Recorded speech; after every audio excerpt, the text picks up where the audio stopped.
एक राजकुमार अपने राजपाट का त्याग कर भगवान बुद्ध के आश्रम में पहुंच गया। बहुत भोगी था। अब उसके मन में पूरी तरह से विरक्ति जाग चुकी थी। भगवान बुद्ध के बारे में जानकर और उन्हें देखकर वह पूरी तरह से मन में यह विचार बना लिया था कि अब मुझे भगवान बुद्ध का भिक्षु बन के अपने पूरे जीवन को अपने चित्त की निर्मलता और समाज की सेवा में व्यतीत करना है। कुछ दिन आश्रम में रहने के बाद भगवान बुद्ध ने उसे अपना भिक्षु बनाए।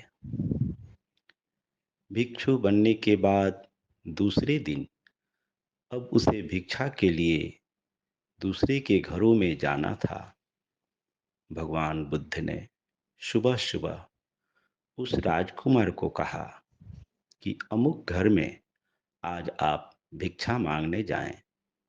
वहां से आमंत्रण आया है, अतः आप उसी ओर जाएं। राजकुमार भिक्षा पात्र लेकर उस श्राविका के घर पे जाने लगा। रास्ते में उसके मन में विचार चल रहे थे कि अब तो मैं भिक्षु बन चुका हूँ, पता नहीं अब तो मेरे मनपसंद का भोजन मिल ही नहीं सकता है। जिस घर जा रहा हूँ पता नहीं कैसे भोजन मिलेगा, क्योंकि वह राजकुमार बहुत ही स्वादिष्ट भोजन के इच्छुक था। बहुत ही स्वादिष्ट भोजन वह पसंद करता था। अब तो भिक्षु बन चुका हूँ, पता नहीं ऐसे स्वादिष्ट भोजन मिलेंगे या नहीं मिलेंगे, या कब मिलेंगे। इस तरह के कई विचार राजकुमार के मन में चल रहा था। इसी तरह विचार चल रहे थे और धीरे धीरे कदम भी आगे की ओर बढ़ रहे थे। और वह अब उस पते के अनुसार श्राविका के घर पे पहुंच गया। द्वार पर दस्तक दी। द्वार खुला। अंदर से एक महिला निकली और बड़े ही आदर के साथ उस भिक्षु को अपने घर में आने के लिए आग्रह किया। वह भिक्षु उस घर में प्रवेश कर गया। उसे बड़े ही आदर के साथ आसन दिया गया। वह अपने आसन पर बैठा। कुछ ही देर में उसके सामने भोजन के थाल आ गए और बहुत ही स्वादिष्ट भोजन के थाल आए। जैसे जैसे वह अपने मन में विचार कर रहा था, जो जो भोजन उसके लिए प्रिय थे वैसे ही भोजन उसके सामने आ गया। वह भोजन देखकर राजकुमार मन ही मन सोच बैठा कि हो सकता है यह संयोग की बात है। हम रास्ते में सोच रहे थे और संयोग से मुझे वैसे ही मेरे मन पसंद के स्वादिष्ट भोजन प्राप्त हुए। बड़ा खुश हुआ और खुश होते हुए उस आहार को ग्रहण किया। आहार ग्रहण करने के बाद अब उस राजकुमार के मन में विचार जागा कि मैं तो भोजन करने के बाद थोड़ा विश्राम करता था, लेकिन अब तो यह संभव नहीं है, क्योंकि मैं तो दूसरे के घर में हूँ और भोजन के बाद हमें यहाँ से निकलना होगा। तभी वह श्राविका उनके पास आई और हाथ जोड़कर विनती करते हुए कहती है, भिक्षु, अगर आप चाहें तो कुछ समय आप यहाँ विश्राम करें। धूप थोड़ी कम हो जाएगी तो फिर आप यहाँ से चले जाना। यह सुनकर उस राजकुमार को थोड़ा अजीब सा लगा कि जो मैं सोच रहा हूँ वही हमें सामने से करने के लिए आग्रह हो रहा है। फिर भी वह मन में सोचा कि शायद यह भी संयोग की बात है, क्योंकि भोजन के बाद हर कोई थोड़ा विश्राम करता है और बाहर काफ़ी धूप है। इसलिए यह श्राविका मुझे प्रस्ताव कर रही है, तो शायद यह महज एक संयोग की बात होगी। वह भिक्षु डाले हुए बिस्तर पर लेट गया। लेटते ही उसके मन में विचार आने लगे कि गर्मी का दिन है और पसीने भी हो रही है। मैं तो अपने राजमहल में जब सोता था तो कोई न कोई दास दासी पंखा झलाते थे, लेकिन अब तो वह नहीं मिलेगा। लेकिन राजकुमार जैसे ही सोया, वह श्राविका उसके सामने पंखा झलाने लगी।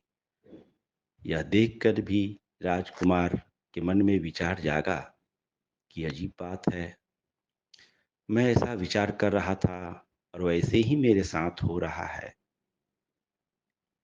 फिर भी वह सोच पड़ा कि हो सकता है यह संयोग की बात है, क्योंकि मैं तो अब भिक्षु बन चुका हूँ और भिक्षुओं के प्रति लोगों के मन में अपार श्रद्धा है। तो श्रद्धा के कारण यह श्राविका मुझे ठहरने के लिए भी बोली और मेरी सेवा कर रही है। यह सोचकर राजकुमार सोने लगा। कुछ देर विश्राम करने के बाद राजकुमार के मन में यह विचार जागा कि अब हमें यहाँ से चलना चाहिए, क्योंकि यह घर तो किसी और का है और किसी दूसरे के घर में हम कब तक ठहर सकते हैं। यह मन में विचार चला और वह राजकुमार उठकर बैठ गया और वह सोच रहा था कि मैं बोलूं कि अब मुझे जाना चाहिए।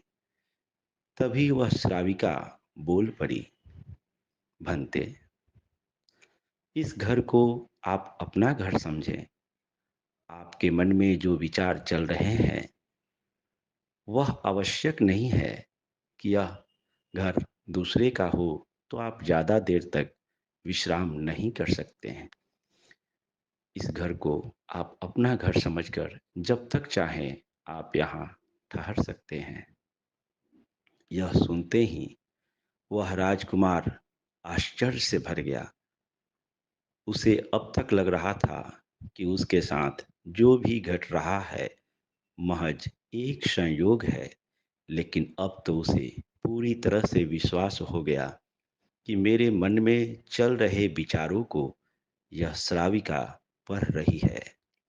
और वह पूछ बैठा कि क्या आप मेरे मन में चल रहे विचारों को पढ़ पा रही हैं? मैं तो पहले ये सोच रहा था कि संयोग की बात है कि मेरे मन पसंद के स्वादिष्ट भोजन मिले। संयोग की बात है कि आपने हमें भोजन के बाद विश्राम करने को कहा। यह भी संयोग की बात है कि आप विश्राम करते समय आप पंखा चला रही थी। मैं तो ये सोच रहा था कि यह संयोग है, लेकिन आप मेरे विचारों को पढ़ रही हैं। यह सुनकर श्राविका बोली कि हाँ भंते, भगवान बुद्ध के दी हुई दीक्षा से मेरे सारे विचार समाप्त हो चुके हैं। और जिस व्यक्ति के सारे विचार समाप्त हो जाते हैं, वह दूसरे के मन में चल रहे विचारों को पढ़ने में उसके लिए सुविधा हो जाती है। क्योंकि जब अपना विचार समाप्त होता है तो एक प्रकाश फैलता है और वह प्रकाश दूसरे के अंधेरे घर तक भी पहुंचता है और उस अंधेरे घर में जो कुछ भी दिखाई देता है वह उसे पता चल जाता है। यह सुनकर तो अब भिक्षु बना राजकुमार व्याकुल हो गया, अशांत हो गया। अब वह विचार करने लगा कि मुझे यहाँ से तत्क्षण निकल जाना चाहिए, क्योंकि पता नहीं मन में कैसे विचार चल जाए और यह श्राविका पढ़ लेगी।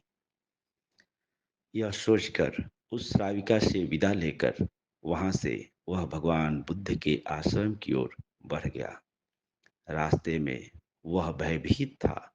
अंदर से वह कँप सा रहा था कि अच्छा हुआ इतने देरों में मेरे मन में उस श्राविका के प्रति वासना का भाव नहीं जगा, क्योंकि श्राविका बहुत ही सुंदर थी और इसलिए वह वहाँ से भाग निकला, क्योंकि अगर उसकी सुंदरता को देखकर उसके मन में वासना का भाव जाग जाता, तो वह श्राविका बढ़ सकती थी। वह किसी तरह से भगवान बुद्ध के पास पहुंचा और अपने साथ घटी हुई घटनाओं का जिक्र किया। और उसने कहा कि भगवान, कल से मैं उस श्राविका के घर नहीं जाऊंगा। कृपया कर हमें वहां जाने के लिए आग्रह नहीं कीजिएगा। भगवान बुद्ध मुस्कुराते हुए बोले कि भिक्षु, तुम्हें तो उसी श्राविका के घर पे प्रतिदिन जाना है। तब तक तुम्हें जाना है जब तक तुम्हारे विचार समाप्त न हो जाए, जब तक तुम सजग होकर अपने विचारों को जागने का प्रयास नहीं कर पाओगे, समझने का प्रयास नहीं कर पाओगे। वहां जाना तुम्हारे लिए बहुत ही कल्याणकारी है। भगवान बुद्ध की बातों को वह भिक्षु टाल न सका, लेकिन अब दूसरे दिन जब जाने का समय हुआ, तो वह बड़ा ही सजग था, अपने मन में चल रहे विचारों के प्रति सजग था। फिर भी सजगता टूटती थी, कोई दूसरे विचार आकर खड़े हो जाते थे, लेकिन तुरंत वह सजग होता था। इस तरह धीरे धीरे वह उस श्राविका के घर पहुंच गया। उस दिन उसके मन में किसी प्रकार का यह भाव नहीं उठा था कि मुझे भोजन में कैसा आहार चाहिए, कैसा नहीं चाहिए।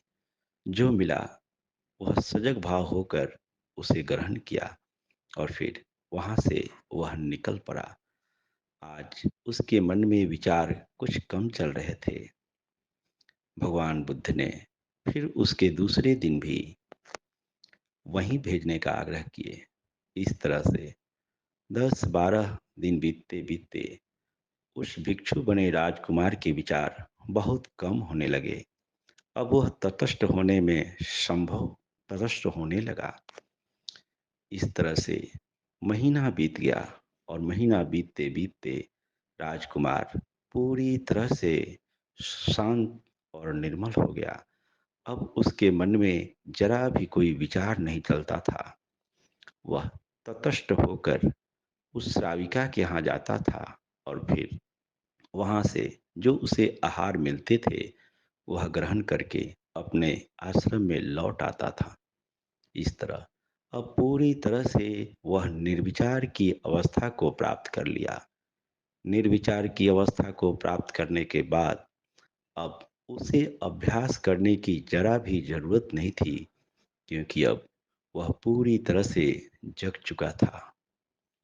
तब वह भगवान बुद्ध के पैरों में आकर गिर पड़ा और उसने कहा, मैं आपका आभारी हूँ। आपने मुझे सही जगह पर भेजा। मैं अपने आप के प्रति इतना सजग हो गया कि मेरे हजारों विचार तिरोहित होकर अब जड़ से समाप्त हो चुके हैं। मैं आपका आभारी हूँ। भगवान बुद्ध ने उसे मंगल मैत्री दी। उन्होंने कहा कि यह तो तुम्हारे ही परिश्रम का फल है। तुमने परिश्रम की अपने मन को निर्मल बनाने के लिए, अपने मन के प्रति सजग हुए, इसलिए यह मन अब निर्मल हो गया। अब तुम सुखी हो, तुम निर्वाणिक अवस्था को प्राप्त कर चुके हो। अब तुम दूसरों को भी इस मार्ग में चलने के लिए प्रेरित कर सकते हो। तुम्हारा मंगल हो। मित्रों, सच्चाई है, जैसे कोई अंधेरे घर में कहीं कोई सामान पड़ा हो, तो हमें कुछ भी पता नहीं चलेगा कि इस घर में क्या पड़ा है।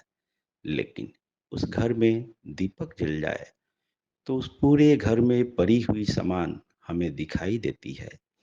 ठीक इसी प्रकार मनुष्य के मन में जब तक अंधेरापन है, तब तक वह अपने ही घर में पड़े हुए चीजों को नहीं देख पाता है।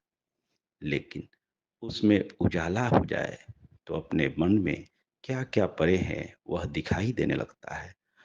और घर की दीवार अगर गिर जाए तो बाहर भी क्या पड़ा है वह भी दिखाई देने लगता है। मन एक दीवार की भांति है और ध्यान एक प्रकाश की भांति एक अग्नि है जो मन रूपी दीवार को गिराने का प्रयास करती है। जब मन रूपी दीवार गिर जाता है तो मनुष्य पारदर्शी हो जाता है। दूसरे के मन में क्या चल रहे हैं उसे वह पूरी तरह से देख पाता है।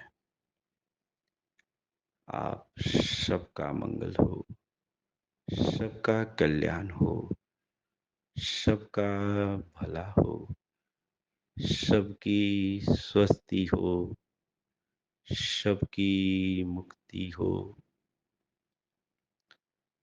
चहुओर सुख हो, चहुओर शांति हो।